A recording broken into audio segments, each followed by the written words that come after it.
Haunted trip. Sameer और उसके दोस्तों को हर यंगस्टर की तरह ट्रैवल करने का बहुत शौक था और उस साल समीर ने अपने दोस्तों के साथ नैनीताल जाने का प्लान बनाया था। उसके दोस्त रवि और नवीन दोनों ने अपनी बाइक निकाली और वो तीनों चल पड़े नैनीताल की रोड ट्रिप पर। और वो रोड ट्रिप उन्हें कितना बदलने वाली थी ये किसी को भी नहीं पता था। प्लान बनाने वाले समीर को ना ही शैतान में और ना ही भगवान में जरा सा भी भरोसा था, पर इस ट्रिप पर उसके सारे बिलीव्स बदलने वाले थे। समीर और उसके दोस्त ट्रिप के दूसरे दिन ही कहीं बाहर घूमकर अपने होटल वापस जा रहे थे, पर रास्ते में उन्होंने खुद को नैनीताल से करीब 3 किलोमीटर दूर बोवाली रोड पर पाया। वहां पहुंचते पहुंचते शाम हो चली थी और सूरज ढलने में अभी भी करीब 1 घंटा बाकी था। अपने खुराफाती दिमाग के चलते उन्होंने वो जगह एक्सप्लोर करने की सोची और इसी के चलते उन्होंने अपनी बाइक एक बहुत पुराने लोहे के गेट के सामने रोक दी। उस गेट की हालत बहुत खराब थी और वहां दूर दूर तक कोई आदमी नहीं था। बोवाली रोड पर ब्रिटिश एरा में बना कब्रिस्तान अपने इतिहास की वजह से बहुत मशहूर था। कहा जाता था कि यहां एक लैंडस्लाइड का हादसा हुआ था जिसमें करीब 150 लोगों की मौत हो गई थी। तब से यह जगह नैनीताल की सबसे हॉन्टेड जगह मानी जाती है। पर समीर और उसके दोस्त इन कहानियों को सुनने के बाद भी उस जगह को एक्सप्लोर करने के लिए अपनी बाइक से उतर गए और कब्रिस्तान के अंदर बिना कुछ सोचे चलने लगे। उन तीनों में से बस रवि ने इस कब्रिस्तान के बारे में कुछ पढ़ा हुआ था। जैसे ही उसने बाकी दोनों को उस कब्रिस्तान के किस्सों के बारे में बताया, वैसे ही उसके दोनों दोस्त उस कब्रिस्तान को देखने के लिए और भी ज्यादा एक्साइटेड हो गए। अगले ही पल सब अपना दिमाग वहां के मिस्ट्रीज को सुलझाने में दौड़ाने लगे।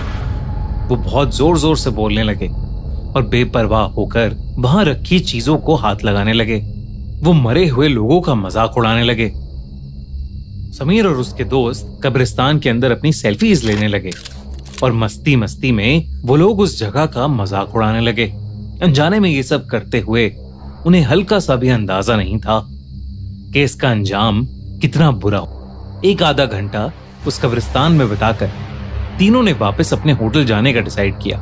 वो अपनी बाइक स्टार्ट करके वापस रोड पर निकल पड़े कि तभी उन्हें पहली बार कुछ अजीब लगा। बस 1 किलोमीटर के ड्राइव के बाद ही समीर और उसके दोस्तों को एक बहुत ही अजीब सी थकान होने लगी और उन्हें अपने पूरे शरीर में बहुत तेज दर्द महसूस होने लगा। वो दर्द धीरे धीरे और बढ़ने लगा, मानो उनके शरीर से कोई उनकी जान निकाल रहा हो। वो तीनों दर्द सहते सहते किसी तरह रोड पर अपनी आंखें टिकाए बस होटल की तरफ अपनी बाइक चला रहे थे। पर होटल रूम पहुंचते ही सबका सर जोर से घूमने लगा। माथा ऐसा गर्म हो गया था कि जैसे किसी ने कोई जली हुई मोमबत्ती उनके सर पर रख दी हो।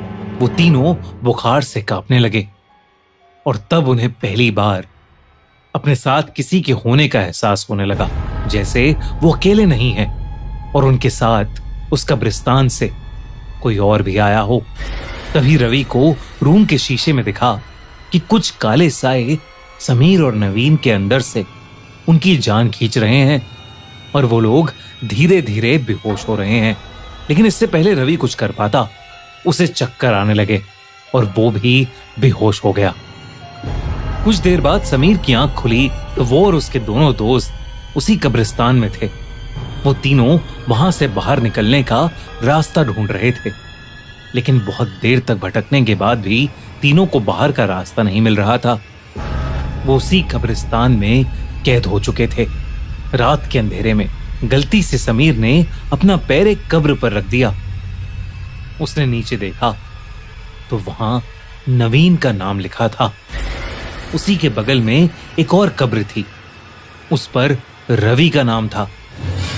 जब उसने ध्यान से देखा तो तीसरी कब्र पर समीर, उसका खुद का नाम लिखा था। ये देखकर उसका दिल जोर से धड़कने लगा। तभी समीर के पैरों पर कुछ लुढ़कता हुआ आकर लगा। जब समीर ने देखा तो वो रवि का कटा हुआ सर था। समीर की आंखें फटी की फटी रह गईं। उसने चिल्लाते हुए जैसे ही अपने दोस्त नवीन की ओर मुड़कर देखा तो नवीन की आंखें काली पड़ चुकी थीं और वो समीर को गर्दन टेढ़ी करके घूरने लगा। इससे पहले समीर कुछ कर पाता, नवीन ने उसकी गर्दन पकड़कर उसे हवा में उठा लिया। समीर दर्द से छटपटाने लगा कि तभी रवि ने उसे बेहोशी की हालत से उठाया।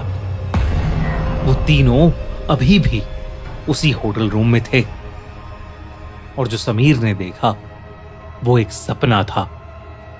जब समीर ने अपना सपना नवीन और रवि को बताया तो उन दोनों ने जो कहा उसे सुनकर तीनों का दिल दहल उठा। रवि और नवीन ने समीर को बताया कि उन्होंने भी हूबहू वैसा ही सपना देखा है जैसा समीर ने देखा है। खौफ से कांपते हुए वो तीनों रिसेप्शन की तरफ भागे। रिसेप्शन पर खड़ा वेटर अजय वहीं का रहने वाला एक पहाड़ी आदमी था। वो वहां के भूत प्रेत के किस्सों से काफी वाकिफ था। समीर से बात करने पर उसे इस बात का यकीन हो गया था कि उन लड़कों ने अनजाने में उस भूतिया कब्रिस्तान की आत्माओं को नाराज कर दिया है और अब हर जगह वो आत्माएं उन तीनों का पीछा करती रहेंगी। अजय नैनीताल की पहाड़ी प्रथा बचपन से सीखता हुआ बड़ा हुआ था। वो उन्हें वापस उनके रूम के अंदर ले गया। उसने तीनों लड़कों को एक सर्कल में बिठाया और उसके पीछे पीछे मंत्र रिपीट करने को बोला। उसने उनसे कहा कि चाहे उन्हें कुछ भी दिखे, उन्हें मंत्र पढ़ते रहना है। अजय ने अपनी आंखें बंद की और आत्माओं से माफी मांगने लगा, जिसको तीनों दोहराने लगे। और तभी उन तीनों को दिखा कि कई काले साए हवा में उनके आसपास मंडरा रहे हैं, चक्कर लगा रहे हैं।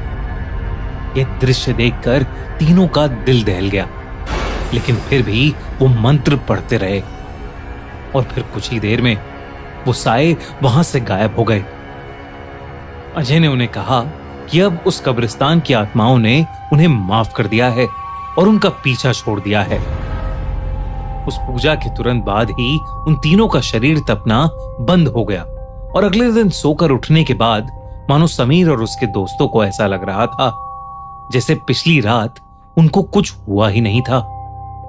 उनका दर्द, बुखार और चक्कर कभी था ही नहीं। कुछ बचा था तो बस वो भयानक एक्सपीरियंस।